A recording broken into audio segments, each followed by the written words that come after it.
આ વિશ્વને શિસ્તમાં રાખી શકે એમ છે. બાકી ગમે તેટલા દુનિયામાં કાયદા બનાવી, કોઈ દેશમાં ગમે તેટલા કડક કાયદા હોય છતાંય અપરાધ રોકાતા નથી. એટલે કે માણસ કાયદાઓથી બંધાઈ શકે એમ નથી. પણ હા, એને સંસ્કારોનું બંધન જો રહેશે, એને સમજ સંયમિત કરશે, તો જ આ જગત નિયમન ચાલ્યા કરશે, તો જ આ જગત શિસ્તમાં રહેવાનું છે. એમ જ કેવલ સિદ્ધાંતો એ કોઈ આધ્યાત્મિક માર્ગમાં ચલાવવા માટે વ્યક્તિને પૂર્ણ નથી હોતા. કારણ કે મનુષ્યનો સ્વભાવ એવો છે કે એને બંધન ગમતું નથી, એને નિયમો ગમતા નથી, એને કાયદાઓ ગમતા નથી. અને એટલા માટે ગુરુની વાણી એ બંધન નથી. ક્યારે પણ મહાપ્રભુજીના સિદ્ધાંતોને આપણું બંધન ન માનતા. એ આપણી શ્રદ્ધાની વેલને વિકાસ કરવા માટેના ટેકાઓ છે. જેમ કોઈ કુમળી વેલ ઉગી હોય ને આપણે લાકડીનો ટેકો આપી અને એને બાંધીએ, સાધારણ વ્યક્તિને બંધન જેવું દેખાય, પણ એ બંધન નથી હોતું, એ વેલના વિકાસનો આધાર હોય છે. એમ પ્રત્યેક સિદ્ધાંતો આપણી ભાવની વેલના વિકાસના આધાર છે. એટલે જે સિદ્ધાંતો મહાપ્રભુજી આપણને બતાવે છે એને એ રીતે ન લેતા કે હવે આ કરાશે ને આવું નહીં કરાય અને આ જ બંધનમાં રહેવાનું, આ જ આપણી સીમા. સીમા તો સુરક્ષા માટે છે, આ તો આધાર રૂપે છે. મહાપ્રભુજી આપણને બાંધતા નથી, આપણને આધાર આપે છે. એક બડો આધાર કલી में एक बड़ो आधार. મહાપ્રભુજીને તો આધાર કયા છે. મેરે તો આધાર હૈ શ્રી વલ્લભ કે ચરણાર. આ આપણા આધાર છે. અને જ્યારે આધાર મળે છે ત્યારે વિકાસની તકો ઊભી થાય છે. એટલે આ પ્રત્યેક સિદ્ધાંતોને એકારૂપે માનજો. નમામિ યમનામહં સકલ સિદ્ધિ હેતુમ મુદા. ગઈકાલે ચર્ચા કરી, નમનથી પ્રારંભ કર્યો. કારણ કે નમનથી અધિક જીવ કાંઈ પણ કરવા સમર્થ નથી. જ્યારે સર્વ સમર્થ પ્રભુને કંઈક આપવા જેવું હોય તો ગીતાજીમાં પણ ભગવાને કહ્યું, મય્યેવ મનાદત્સ્વ મયી બુદ્ધિમ નિવેશ. નમન એટલે મન પ્રભુના ચરણોમાં ધરી ન મન થઈ જવું અને મન ભગવાનને આપી દેવું, એ જ નમન છે. પ્રણામો દુઃખ સમનસ્તમ નમામિ હરિમ પરમ. વંદન કરવા માત્રથી પ્રભુ સમસ્ત દુઃખોને હરી લેનારા છે. અને એટલા માટે વૈષ્ણવે બીજી કોઈ સેવા થાય ન થાય પણ રોજ પ્રભુને નમન જરૂર કરવું. બે હાથ જોડી મસ્તક ઝુકાવી વંદન પ્રભુને જરૂર કરવા. આ વંદન કરવા માત્રથી પ્રભુ આપણા સકલ મનોરથોને પૂર્ણ કરી દેશે. તો સકલ સિદ્ધિના હેતુ રૂપ યમુનાજીને હું હર્ષપૂર્વક આનંદપૂર્વક નમન કરું છું. મુરારી પદ પંકજ સ્ફુરદ મંદરેણુત્કટામ. જ્યાં જલ કરતા પણ રજ અધિક છે એવા, જેમાં મુરારી એટલે ભગવાન કૃષ્ણના ચરણની રજ છે અને ભક્તિમાં આવતા સર્વ પ્રતિબંધોને દૂર કરી દે છે, એવા શ્રી યમુનાજીના ચરણ.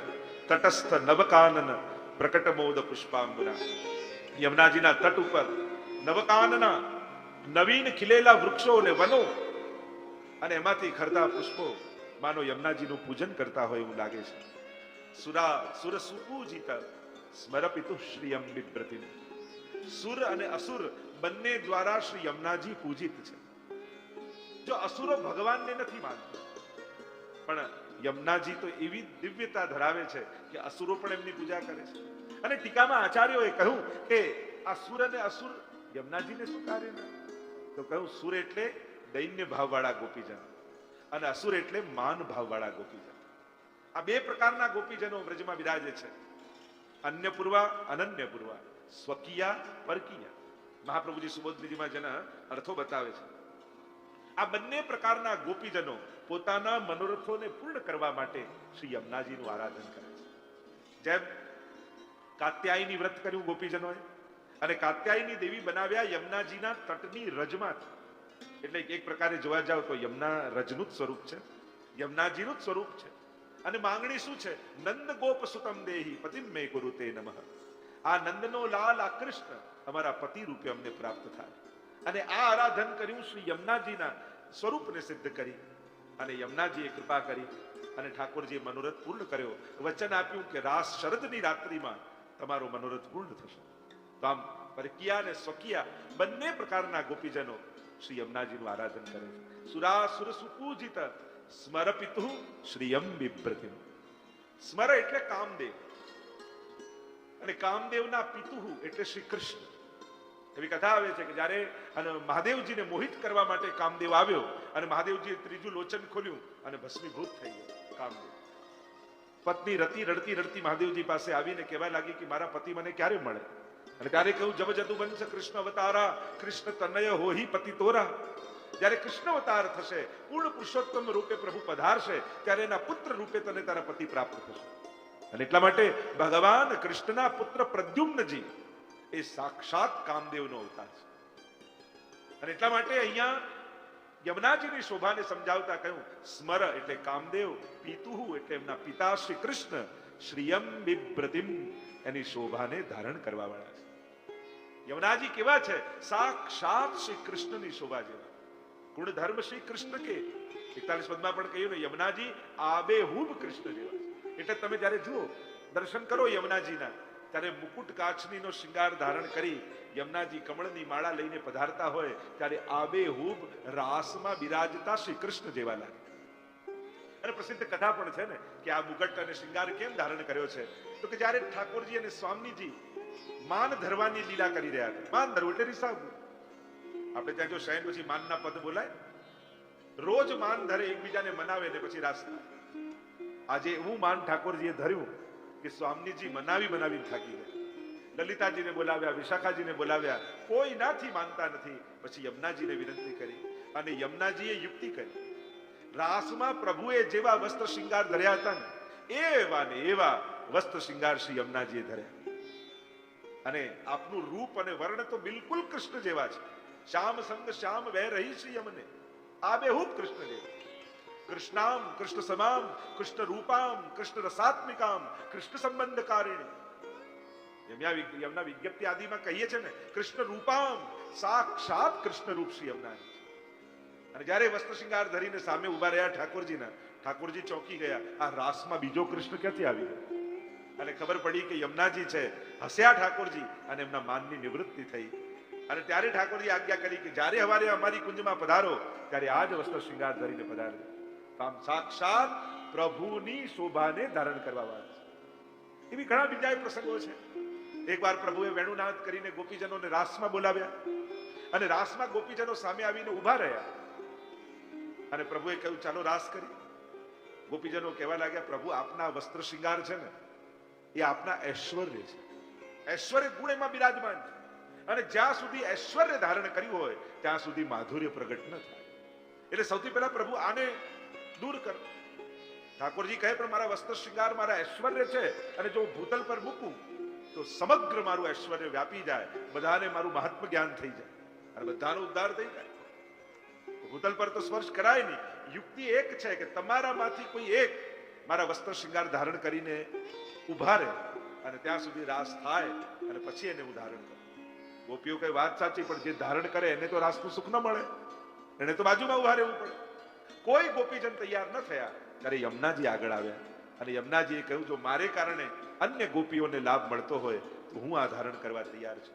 અને યમુનાજીએ પોતે આ મુકુટ કાચનીના વસ્ત્રો ઠાકોરજીના ધારણ કરી રાખ્યા. જ્યાં સુધી મહારાસ ચાલતો રહ્યો, યમુનાજી કમળની માળા હાથમાં લઈ અને ઠાડા રહ્યા અને રાસનું દર્શન કરતા રહ્યા. અને એ રીતે સ્મરપિતુ શ્રીયમ બિભ્રતિમ, સાક્ષાત પ્રભુની શોભાને ધારણ કરવા વાળા શ્રી યમુનાજી છે એમ કહીને આગળના શ્લોકનું ગાન મહાપ્રભુજી કરે. કલિંદ ગિરી મસ્તકે પતદ મંદ પૂરોજ્વલા. ભગવાન નારાયણના હૃદયમાં બિરાજતા યમુનાજી જ્યારે ભૂતલ પર પધારે છે ત્યારે એમનો પ્રવાહ સૌથી પહેલા કલિંદ પર્વતના મસ્તક પર આવે છે. કલિંદ ગિરી મસ્તકે, ગિરી એટલે પર્વત, પતદ અમંદ પૂરોજ્વલા, અને એના પરથી નીચે પડતા છે શ્યામ, પણ એક શિલા પરથી બીજી શિલા પરથી જતા કેવા લાગે છે? ઉજ્જવલા. આપ શ્વેત લાગો છો. પતદ મંદ પૂરોજ્વલા, વિલાસ ગમનોલ્લસત, વિલાસ પૂર્વક ગતિ કરતા. પ્રકટગંડ શૈલોન્નતા, એક શિલા પરથી બીજી શિલા ઉપર જતા. સઘોષ ગતિ દંતુરા, અવાજ કરતા શ્રી સઘોષ પૂર્વક, માનો નવ દુલ્હની આઈ ગવને. જ્યારે કલિંદ પર્વત પરથી નીકળે અને ઉતાવળે નીકળે, પણ વ્રજમાં આવે ત્યારે વિલાસ, ત્યારે શાંતિથી વહે છે એમના. અને કેવા સમધિરૂઢ દોલોત્તમા, કેવા લાગે છે?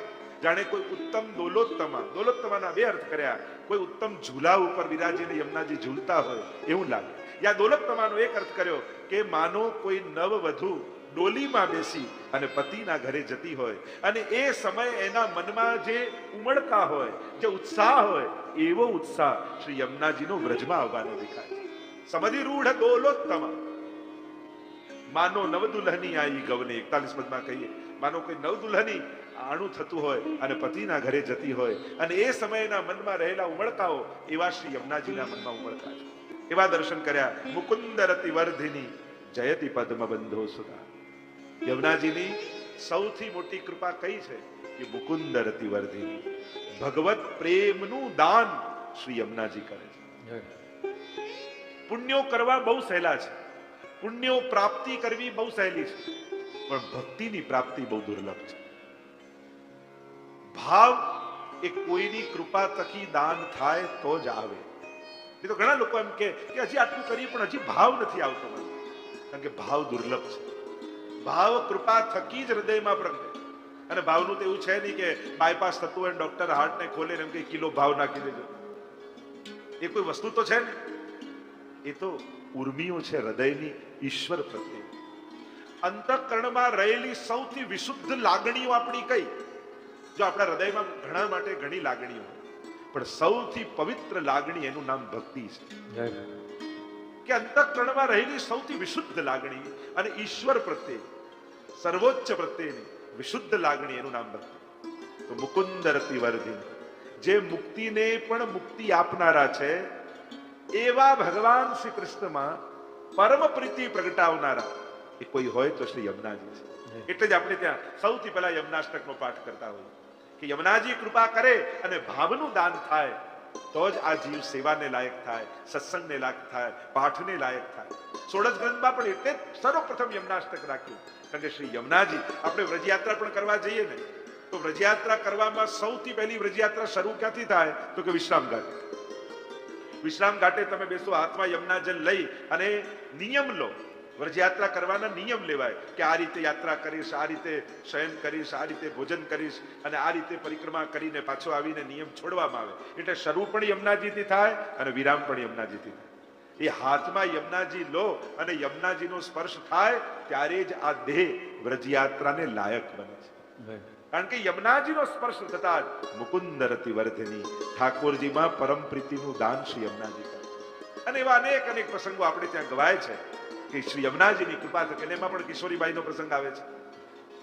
કેવી કૃપા યમુનાજી કરી, આગળ એની ચર્ચા કરીશું. મુકુંદ રતિ વર્ધિની જયતિ પદ્મ બંધો સુતા. જય હો, જયતિ કોનો?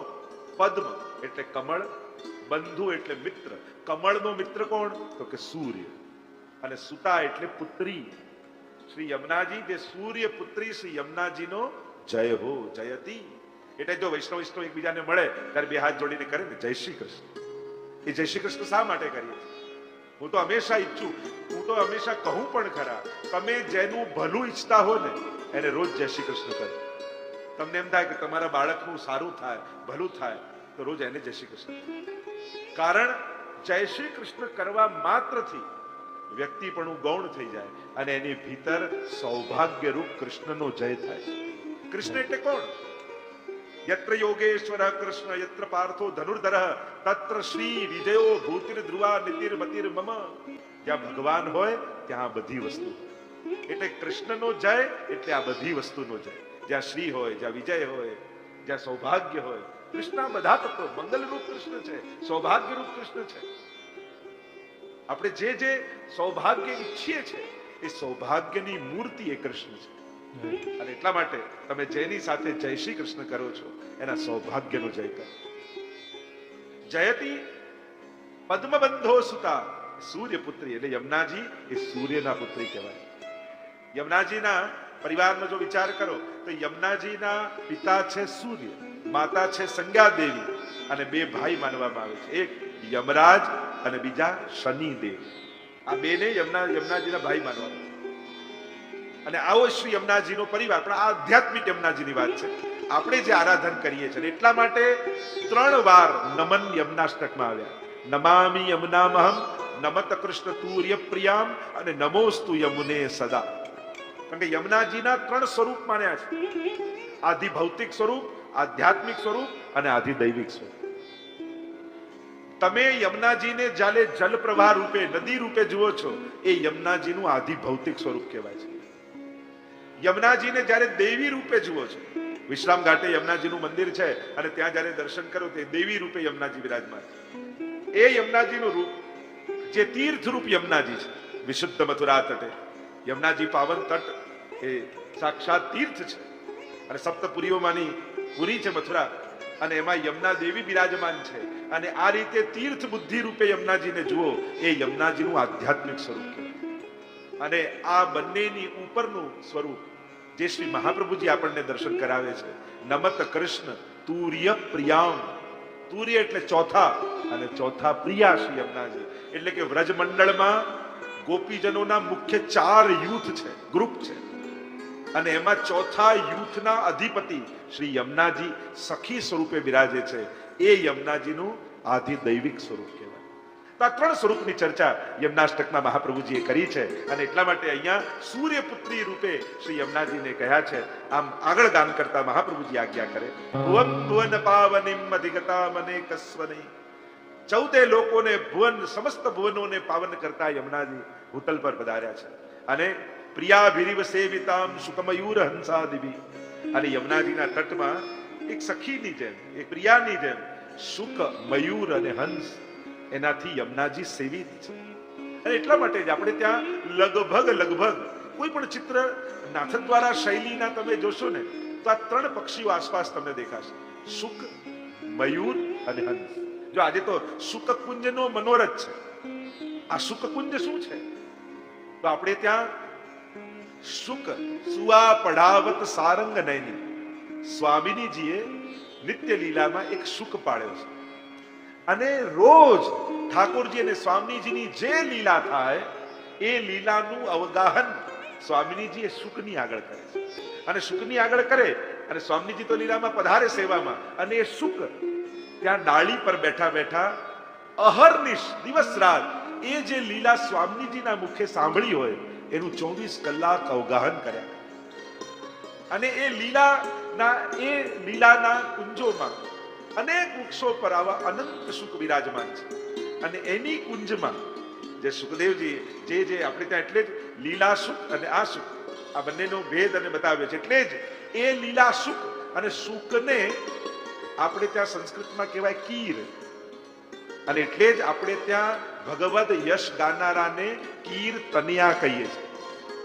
કે એ કીર કે જે લીલા સુકે એ લીલાઓ ગાય, એના જ વંશજ આપણા અષ્ટ સખા એ કીર્તનિયા છે. એના તનિયા એટલે એને પુત્રી, એના વંશજો કે જે નિત્ય લીલામાં, એટલે જ જે ભાગવતજીમાં પણ લીલાઓ ગાય નથી, એ આપણા અષ્ટ સખાઓએ ગાય.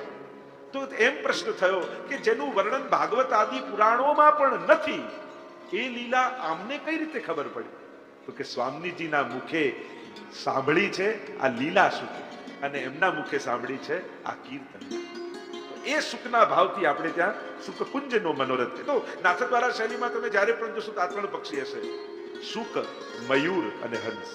તમે મહાપ્રભુજીનું જુઓ તો આજુબાજુ મોર દેખાય, હંસ દેખાય, પોપટ દેખાય. કારણ કે આ 3 પ્રકારની સેવાના સૂચકો છે. 3 પ્રકારની સેવા આગળ સિદ્ધાંત મુક્તાવલીમાં આવશે. સુક છે એ વાચિક સેવા છે. પોપટ છે ને એ બોલે, મીઠું મીઠું બોલે. નાના પક્ષીની શબ્દ માધુરી શોભા તણો નહીં પાર, વલ્લભાખ્યાનમાં પણ ગાયું. એટલે સુક સુંદર શબ્દો દ્વારા અને વાચિક સેવા, બોલે. મયુર છે ને એ પીછા ફેલાવે અને નૃત્ય કરે, એ કાયિક સેવાનું પ્રતીક છે, કે શરીર દ્વારા થતી સેવા. કે જ્યારે નૃત્ય કરે અને ઠાકોરજી દર્શન કરીને પ્રસન્ન થાય, તો એના દેહ દ્વારા એને સેવા કરે. અને હંસ એક પગ પર ઉભો રહીને શાંત આંખો બંધ કરી, અને હંસ છે એ માનસી સેવાનું પ્રતીક છે. સુક, મયુર, હંસાદિ, અને આ 3 સેવકો દ્વારા શ્રી યમુનાજી સેવિત છે. પ્રિયાભિરિવ સેવિતા સુક, મયુર, હંસાદિ, તરંગ ભુજ કંકણ પ્રકટ મુક્તિકા વાલુકા. યમુનાજીમાં તમે દર્શન કરો તો તમને લહેરો દેખાય, તરંગ દેખાય. મહાપ્રભુજી કહે, તારી આંખે જોઈશ તો તને લહેર દેખાશે, મારી આંખે જો તરંગ ભુજ. આ તો યમુનાજીની ભુજાઓ છે. અને સૂર્યનો પ્રકાશ પડતો હોય ત્યારે એ લહેરોમાં ચળકાટ દેખાશે, કારણ કે રજ એ લહેરોમાં હોય. એટલે એ જે ચળકાટ છે, મહાપ્રભુજી કહે છે યમુનાજીએ ભુજામાં મોતીના કંકણ કડા પહેર્યા છે અને એ મોતી ચળકી રહ્યા છે, એવા દર્શન શ્રી મહાપ્રભુજી આપણને કર્યા. તરંગ ભુજ કંકણ પ્રકટ મુક્તિકા વાલુકા, અને એ વાલુકા સાક્ષાત કંકણમાં રહેલા મોતીઓની જેમ ચળકી રહ્યા છે. અને આમ તરંગ ભુજ નિતંબ તટ સુંદરી નમત કૃષ્ણ તુર્ય પ્રિયામ, અને તટ પ્રદેશ છે એટલે હરિવલ્લભ સાખીમાં પણ હરિરાયજીએ કહ્યું કે તરંગ ઉભય કુલ નીચ ખંભ હૈ तरंग जो सीढ़ी मान, श्री यमुना प्रगट वैकुंठ की निसरणी जान. જે બંને તટ છે ને એ તો થાંભલા છે, તરંગ છે એ સીડીઓ છે. તો કે આ સીડી ક્યાં જાય છે? તો કે છેક વૈકુંઠ સીડી. શ્રી યમુનાજી તો સાક્ષાત વૈકુંઠમાં જવાની સીડી છે, એમ શ્રી હરિરાયજી કહે છે. નિતંબ તટ સુંદરી નમત કૃષ્ણ તુર્ય પ્રિયા. તુર્ય એટલે ચતુર્થ પ્રિયા એવા શ્રી યમુનાજીને નમન કરો, એમ કહીને મહાપ્રભુજી આગળ ગાન કરે. અનંત ગુણ ભૂષિતે, હે યમુનાજી આપ તો અનંત ગુણોથી ભૂષિત છો. સહસ્ત્ર રસના ક્યો નહીં દઈ વિધાતા. 41 પદમાં કહ્યું કે ગુણ અપાર મુખ એક કહા લો બરની. આપના ગુણ અપાર છે અને અમારું મુખ એ જ એક છે. આ તો અન્યાય કહેવાય. કોઈ નાનકડી ચમચી આપે ને એમ કે આખા સાગરને ઉલેચીને બતાવો, તો એ સંભવ નથી હોતું. એમ અમારી એક જીવવાથી આપના અનંત ગુણોનું ગાન કેમ કરી શકે? અનંત ગુણ ભૂષિતે શિવ વિરંચિદે વસ્તુતે. શિવજી અને બ્રહ્માજી દ્વારા આપની સ્તુતિ થયેલી છે. ઘના ઘન નિભે સદા ધ્રુવ પરાશરા વિષ્ણવે. અને ઘના ઘન નિભે, આપની શોભા કેવી છે?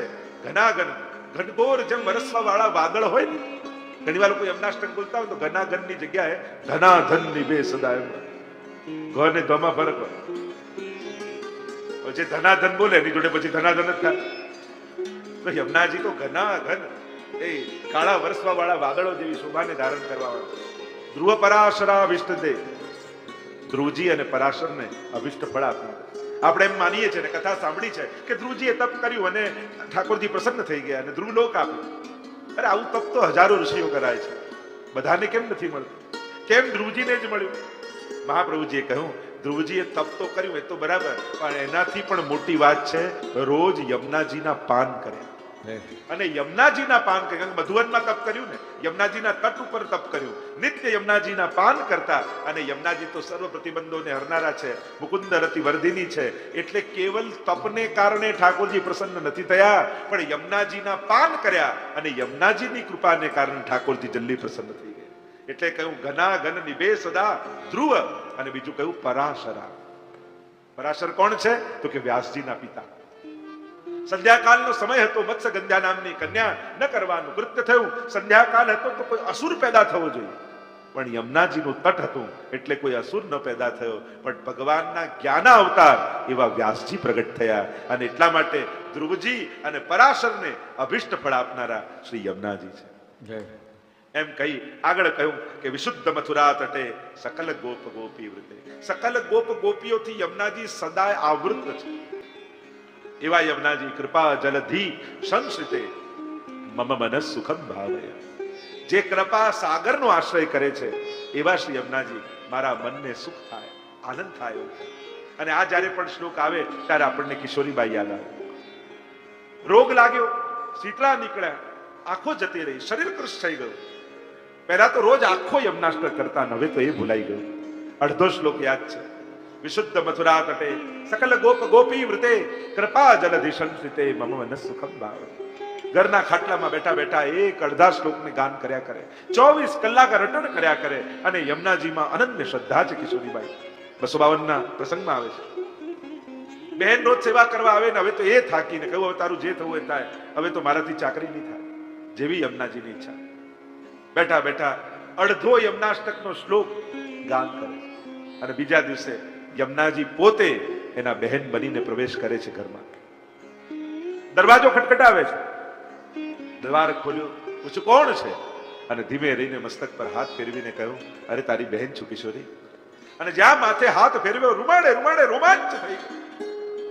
કહ્યું કે બહેન રોજ તું આવે છે પણ આજે માથે હાથ મૂક્યો ને જાણે એમ લાગ્યું કે જાણે યમુનાજીએ મારા માથે હાથ મૂક્યો. બહેન કહે કે યમુનાજી કોઈ આવતા છે, ચાલ ચાલ મારે ઘરના ઘણા કામ બાકી છે. અને યમુનાજી એના માટે રસોઈ કરે છે, યમુનાજી એના ઘરની સફાઈ કરે છે, યમુનાજી એના વસ્ત્રો ધોવે છે. અને આવું તો કેટલા દિવસો ચાલે. કિશોરીબાઈ ખૂણામાં બેઠા બેઠા બસ અડધા શ્લોકને ગાયા કરે. વિશુદ્ધ મથુરા તટે સકલ ગોપ ગોપી વૃતે કૃપા જલધિ સંસિતે મમ મનસ સુખમ ધારે. અને ગામમાં ગુસાઈજી પધાર્યા. ખબર પડી કે યમુનાજી પોતે કિશોરીબાઈની સેવા કરવા આવે છે. કિશોરીબાઈને બોલાવ્યા. કિશોરી, તને ખબર છે કે તારી ચાકરી કોણ કરે છે?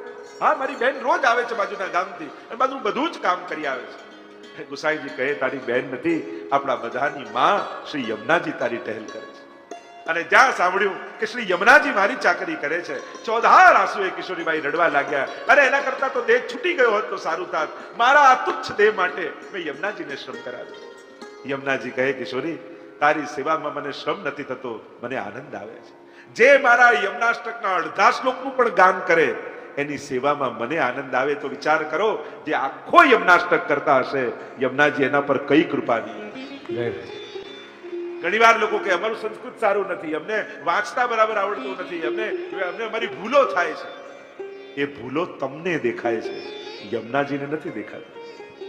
આપણી કરેલી ભૂલો આપણને દેખાય છે, યમુનાજીને ક્યારેય નથી દેખાતી, ઠાકોરજીને ક્યારેય નથી દેખાતી. જો પ્રભુનું એક પ્રભુ માટે આપણે એક વિશેષણ વાપરતા હોઈએ છીએ. અમારા ઠાકોરજી ઉત્તમ વસ્તુના ભોગતા છે. આપણે એમ કહીએ ને, ઉત્તમ વસ્તુના, એટલે આપણે એમ માનીએ કે જે સારામાં સારું હોય ઠાકોરજીને ધરવા, ઉત્તમ વસ્તુના ભોગતા.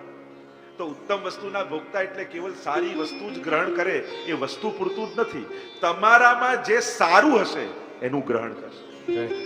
જો ઘણીવાર તમારું મન સેવામાં ન હોય પણ શરીરથી બધો જ ક્રમ કરતા હોય, તમને એમ થાય કે આજે મન સેવામાં નતું, ઠાકોરજીએ સેવા સ્વીકારી નહીં હોય. અરે ના, તમારી ક્રિયા તો ઉત્તમ હતી ને. ઠાકોરજી જો આજે મન ઉત્તમ છે કે ક્રિયા? જો ક્રિયા ઉત્તમ છે તો ક્રિયાનું ગ્રહણ કરે. જે દિવસે મન ઉત્તમ હોય તો મનનું ગ્રહણ. ભાગવતમાં બધા પૂતનાની કથાને જાણો છો. પૂતના વિષ લગાવીને આવી ભગવાન પાસે, અને આવીથી મારવા માટે. અભાવ નતો, કુભાવ હતો, મારવાનો ભાવ હતો. ઠાકોરજીએ શું વિચાર્યું? આ વિષ લગાવીને, પણ આની ક્રિયા માં જેવી છે. ભાવ સારો નથી, ભાવ તો મારવાનો છે, અસુરનો ભાવ છે, પણ ક્રિયા માં જેવી છે. પ્રભુ તો ઉત્તમ વસ્તુના ભોગતા છે ને. એને કઈ ગતિ આપી? અસુરની કે માની? ધાતૃચિતામ તતોન્યમ કંબા દયાલુ શરણમ બ્રજેમાં. ભગવાને જોયું અત્યારે આનામાં ઉત્તમ શું છે, ક્રિયા કે ભાવ? અરે ભાવ તો મારવાનો છે, મારે નથી જોવું. ક્રિયા માની છે, લાવ માની ક્રિયા ગ્રહણ કરું, અને માની ક્રિયા ગ્રહણ કરી એને ગતિ માની આપી. એમ પ્રભુ ઉત્તમ વસ્તુના ભોગતા છે. જે દિવસે તમારો ભાવ ઉત્તમ હશે તો ભાવ ગ્રહણ કરશે. જે દિવસે તમારો પાઠ ઉત્તમ હશે તો પાઠને ગ્રહણ કરશે. જે દિવસે તમારી ક્રિયા ઉત્તમ હશે તો ક્રિયાને ઉત્તમ ગ્રહણ કરશે. જે આપણામાં ઉત્તમ હોય ઠાકોરજી એનું જ ગ્રહણ કરે. એટલે જ પ્રભુ છે ઉત્તમ વસ્તુના ભોગતા. કેવલ સારી વસ્તુ જ વાપરે એવું નહીં, તમારામાં જે સારું હશે ઠાકોરજી એને સ્વીકારે.